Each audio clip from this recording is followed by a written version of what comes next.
I went in for a dumb armed robbery thinking prison was going to be wall-to-wall chaos, constant fights in the yard, knives hidden in shoes, guards cracking skulls for sport, and riots breaking out like thunder every other week. But instead, the reality hit me like a wet towel. It was just boredom. Long, slow, suffocating boredom, the kind that crawls inside your head and eats your thoughts alive. Day after day, the same bleach and sweat smells soaked into my clothes, the same gray trays of unidentifiable chow slid across metal counters, the same clanging doors and shouted counts, until my mind felt like it was being sanded down by repetition. You don't realize how dangerous boredom is until you're trapped with it, because once men get bored enough, they'll gamble on anything just to feel a spark of life again. Forget poker, forget spades, forget dominoes. Those are classics, sure. But in my unit, the real action was in the weird bets, the improvised casino, where literally anything could become a contest worth soups, honey buns, or coffee packs. The first time I saw it, I thought they were joking. A whole group of grown men, some of them old enough to be grandfathers, were huddled in a circle on the tear, shouting and waving commissary like they were at a boxing match.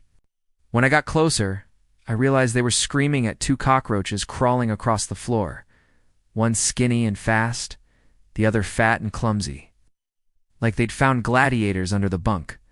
One guy yelled, "I got 2 soups on Skinny. He's lightning," while another shouted, "Nah, Tank's the champ.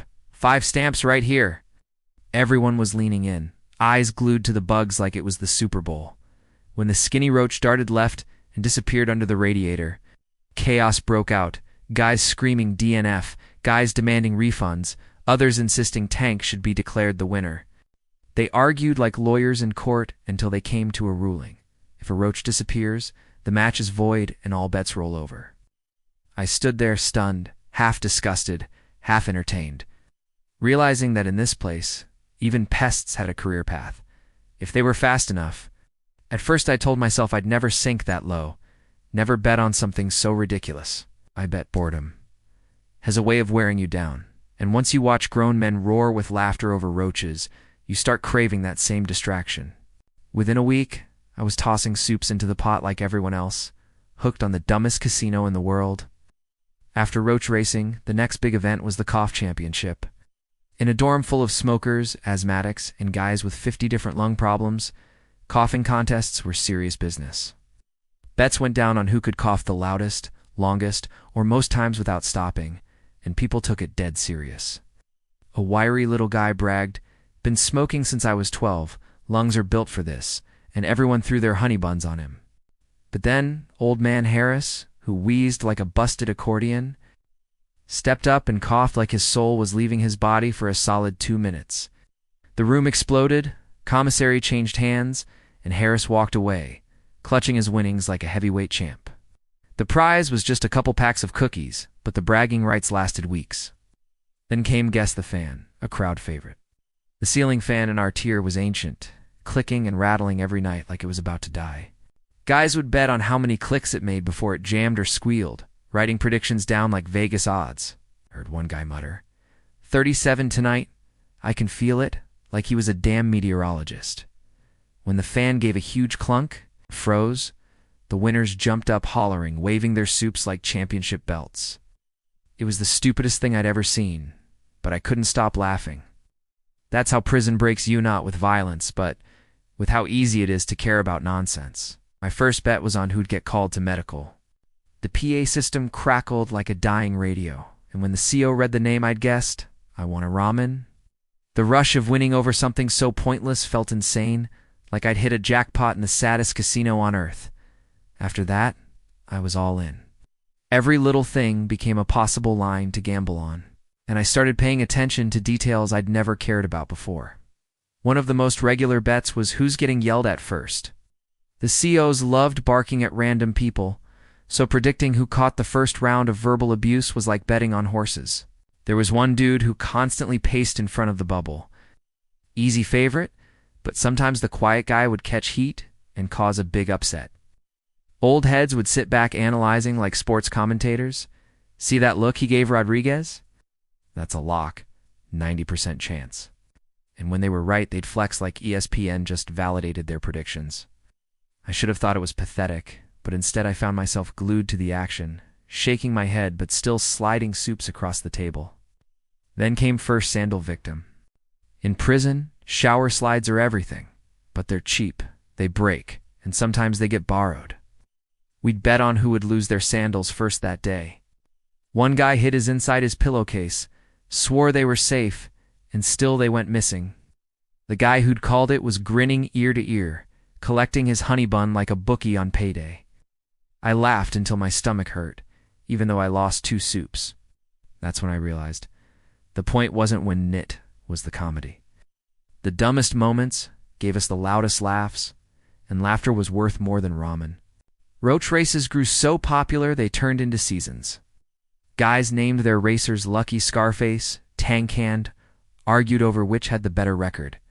They fed them crumbs, trained them in shoebox arenas, and tracked stats like it was fantasy football. I caught myself yelling at a bug like it was my hometown team. When Lucky won me 5 soups, I strutted back to my bunk like I'd cashed a paycheck. For one night, I felt like I wasn't trapped, like I had something that was mine. But of course, prison doesn't let anything stay lighthearted. Soon, guys were betting on arguments. Inmates argue over everything: TV channels, table space, who cut in line, and you can feel a fight brewing like a storm. Bets went down. How long before the first punch? How many seconds until the COs intervened? Would there be blood or just shoving? One guy bet 3 minutes to a swing, and damn if he wasn't spot on. We all erupted, even though 2 dudes were rolling on the floor throwing punches. It was insane, men getting beat bloody while others collected soups like referees. Nobody stopped it until the timer ended because the bet mattered more than the fight. We laughed even while handing over commissary, like the absurdity was the real prize. The shower concert was another guaranteed bet. Big Marcus, covered in tattoos, loved singing R&B love songs in the shower. Every night, bets went down. Will he sing? How long? Which song? 99 times out of 100, he delivered, echoing Usher through grimy tiles. I lost 3 soups that night, sitting there stunned that my life had come to betting on another man's shower playlist. That's when it hit. Me, this wasn't just gambling, it was control. When you've got nothing, predicting even the dumbest event feels like power. Commissary shortages became another big line. Every week, something ran out. Ramen, chips, instant coffee, toothpaste. Bets flew back and forth. They'll be out of soups by 2 p.m. Nah, coffee goes first. One week, everyone guessed ramen, but the shortage turned out to be toothpaste. The lone guy who bet on toothpaste strutted like he'd just won the lottery. We were all laughing, but also kind of impressed at how sharp he'd been. Then came the light bulb bets. The flickering hallway bulb was doomed, everyone knew it, so we placed bets on when it would blow. Some guys picked days, others hours. When it finally popped with a loud bang, the noise we made probably echoed across the yard. I lost again, but couldn't stop laughing. The dumbest events had become the highlights of my week. Someone started a line on who snored the loudest. The funniest part: the winner never knew he won, but the rest of us knew exactly who the champ was. I'd lay awake listening to grown men argue about decibels of snoring like it was a boxing match. My life had become a joke, but it was a joke we were all in on, and honestly, that made it bearable. The guards ignored it all, sometimes smirking like they found it funny too. One even said, "Better this than stabbing each other," and walked away. That's when I realized this nonsense wasn't just survival, it was safety. Betting kept us laughing instead of fighting, distracted instead of exploding. Weird gambling turned boredom into comedy, and comedy into a kind of truce. And that was just the beginning, because the bets only got stranger from there. By the time I was a few months in, the weird bets had become part of my daily rhythm, like chow time or count. It wasn't even about commissary anymore. It was about breaking up the grind with something stupid to laugh at. Every morning I'd wake up, stretch, and wonder, what ridiculous line are we running today? One of the classics was Bottle Cap Olympics. Someone realized the plastic caps from milk cartons could be flicked across the floor like little hockey pucks. Before long, guys were huddled in corners, setting up makeshift arenas, flicking caps at the wall, and gambling on who got closest. Commissary items slid around like poker chips, men screaming at a bouncing cap like it was the final shot of the NBA Finals. The funniest part was watching dudes get furious about physics, blaming air currents and bad tiles for their losses. I swear I saw a guy nearly cry over losing a honey bun because his cap hit a crumb and veered off. Then came the guard step count. Some genius decided we could bet on how many steps the CO would take before he sat back down in his chair during rounds. One guy actually kept a notebook tracking guard routines like a statistician. Smith averages 27 steps before he parks his ass. He'd say, dead serious. We'd all throw soups in the pot, listening to boots echo on the tear, counting under our breath like kids in a spelling bee. When the guard plopped down exactly on someone's number, the winner jumped like he'd won the lottery. The cause knew, of course. One even smirked once and said, "Y'all pathetic, but at least you're quiet," and walked away. Another crowd favorite was first yell at chow. We all lined up like cattle for slop, and bets went down on who the kitchen CO would scream at first. Was it the guy who always asked for extra bread, or the one who shuffled his feet too slow, or maybe the unlucky dude with the wrong look on his face? Whoever caught the first verbal smackdown decided who walked away with coffee packs. I remember one day, everyone bet on Loudmouth Larry, and shockingly he made it through fine until the last second when he winked at the CO and got blasted anyway. That single wink lost half the tier there, ramen. Then there was shower song bets, which blew up after Big Marcus skipped singing that one night. Now it became a legit line. Will he sing what song? How long? Guys debated like music critics. He's been on a Boys to Men streak. Trust me, tonight's end of the road. When Marcus opened his lungs and belted out R&B in the echo chamber, winners celebrated like fans at a concert, clapping and hollering. Losers groaned but laughed anyway. Was impossible not to laugh. Another classic was commissary shortage. Every week something ran out: soups, peanut butter, chips, toothpaste, tanned bets, flew like confetti. Everyone thought they were experts, analyzing trends like Wall Street traders. They've been low on coffee 3 weeks in a row. Trust me, it's coffee. Then, out of nowhere, it'd be deodorant. The guy who guessed right strutted back to his bunk like Warren Buffett of the block. It's insane, but those moments gave dudes something to hold on to, like they weren't just waiting to rot. We even gambled on who would cry in their sleep. Sounds cruel, I know, but nightmares run deep in prison, and plenty of men break down at night. Whispered sobs floated through the dark, and the next day the winners quietly collected soups. No one saying a word about what they'd heard.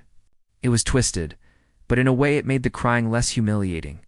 At least someone turned it into a joke instead of pity. Another game was bird bombs. The yard had pigeons that perched on the fences, and eventually someone bet on who'd get shit on first. It didn't take long. One poor guy caught a direct hit on his bald head, and the entire yard erupted like a stadium. He cursed while we howled, and the winner walked away grinning with a honey bun. By then the creativity was endless. We bet on which bunk light would flicker first, which TV channel would freeze, who'd be first to nod off in church service. A guy once cleaned up by betting that the preacher himself would doze off, and damn if he wasn't right. That one had us laughing for days. Gambling even slipped into sports when the rec yard opened. Guys placed lines on basketball games, but it wasn't about who won. It was about dumb specifics like, will someone airball the first free throw? Or how many times will the ball bounce out of bounds? I remember putting 2 soups on first play will be a turnover, and when it happened, I felt like a Vegas shark. Everyone booed and cheered at the same time. It was madness. Even in the weight pit, guys made bets. He's gonna fail that last rep. Now he's got it. 2 honey buns. Men spotted each other while secretly rooting for failure, just for the payout. More than once, bets ended with someone dropping the bar and cussing out half the yard. Then came laundry roulette. Laundry comes back mixed up, clothes never where they should be, so bets formed on whose boxers would vanish or whose shirt would come back pink. The day a guy got someone else's tiny shorts, the laughter shook the walls. He tried to wear them anyway, just to prove a point, and that image is burned in my head forever. Gambling even infected mail call. People bet on who'd get a letter that day, who wouldn't, who'd get a package. Guys studied patterns like psychics, whispering, "His girl hasn't written in 3 weeks. Today's the day." And when the CO walked past without calling his name, the losers groaned. The winners smiled, and life went on. The cruelest line was breakup pool. Commissary went down on who'd get dumped first by their girl on the outside. It sounds evil, but in prison, even heartbreak is entertainment. I saw men win big off someone else's Dear John letter, and the worst part is, the dumped guy often laughed too, because what else can you do? We also had food tray lottery. Prison food is unpredictable. Sometimes you get an extra scoop, sometimes less. Bets ran on who'd land the lucky tray. One guy once got 3 meatballs instead of 2, and you'd think he'd won a new car. I screamed, hugged him, and commissary flew like confetti. Another night. It was a stale cookie. Someone actually lost soups betting that no cookie would show up at all. It's ridiculous, but it mattered. Another favorite was CO mood swing. Guards came in all kinds, happy, pissed, tired, and you could sometimes tell by how they slammed the door. Bets were placed. Good mood, 1 soup. Nah, bad mood, 3 coffees. When the CO stomped and screaming, the bad mood bettors cashed out, smirking like prophets. Then came count time drama. At every head count, someone screws up, moves too early, talks, or miscounts. Bets flew on who'd mess up first, and when some new fish jumped off his bunk early, the room roared. It was like watching someone trip in a marathon, painful, funny, and profitable all at once. The bets didn't stop at dumb stuff. Guys made long-term wagers too. Who'd get transferred next? Who'd catch a ticket? Who'd hit parole? It became its own shadow economy. Commissary flowing back and forth like currency in a weird Wall Street of soup. And the crazy part? The fights went down. The tension eased. Guys who might have stabbed each other ended up laughing over whether a light bulb would blow. Even I noticed I was calmer, more focused on the next silly bet than on my fear of the place. Gambling was medicine, ugly but effective. The weirdest line I ever saw was chow hall spill. Everyone put down items on which unlucky soul would drop their tray first. Sure enough, a dude tripped. Rice and beans exploded everywhere, and the winners celebrated like kings. The loser cursed but laughed too, because it was impossible not to. By then, I'd realized something important. Prison strips away almost everything, but laughter sneaks in through the cracks. The weird gambling wasn't just survival, it was brotherhood, the closest thing to joy in a place designed to crush it. And while it was all nonsense roach races, cough contests, tray spills, it gave us one thing the system couldn't take: a reason to smile. Some days I hated myself for betting. Other days I felt grateful for it, because without those stupid lines, I don't know if I would have made it.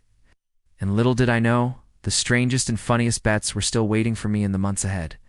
By the last months of my bid, weird gambling wasn't just a distraction anymore.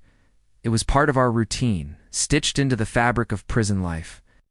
Every tier had its own games, its own bookies, and its own legends about who won big on a roach or lost it all on a cough. I stopped asking why we bet on nonsense. I started asking, what's the line today? Like it was weather. The answer was always something new. Who sneezes first? Which shower runs out of hot water? Whose mom writes a letter this week? Absurd. Yes, but it kept us sane. The biggest stage was always the yard. Basketball was constant, and so were the bets, not just who won, but whether the first shot would be an air ball, or if someone would argue a foul until the ball rolled away. Guys screamed like March Madness was happening inside a chain-link fence. Soups waved in the air, winners danced, losers shouted rigged, and the COs just shook their heads. I once cleared 6 coffees when a dude tripped mid-layup. To this day, that might be the most profitable shoelace ever. Handball had its own following, too.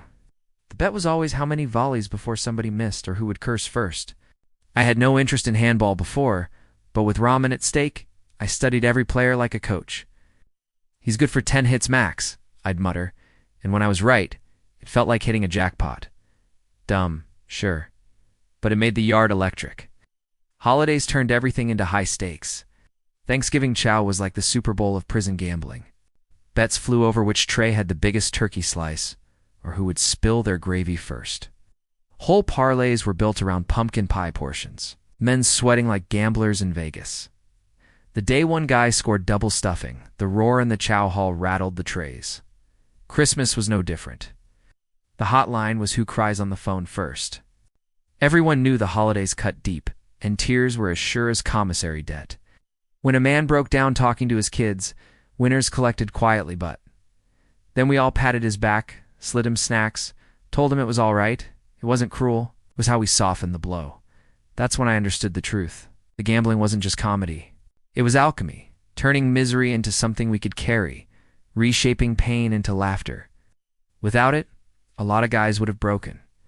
With it, we got through another day. Spring brought pigeon races. I named the yardbirds, tracked their landings on fences, and bet on which pole they'd choose. Guy even built a cardboard scoreboard, complete with team names. When Big Gray swooped left and I won 3 soups, I laughed harder than I had in months. Prison had turned me into a pigeon bookie, and somehow that was okay. Even the guards started sneaking in. One bet gum on who would snore first during count. He pretended not to care, but when his pick won, he smirked like a kid. That's when I knew our nonsense blurred the line between us and them.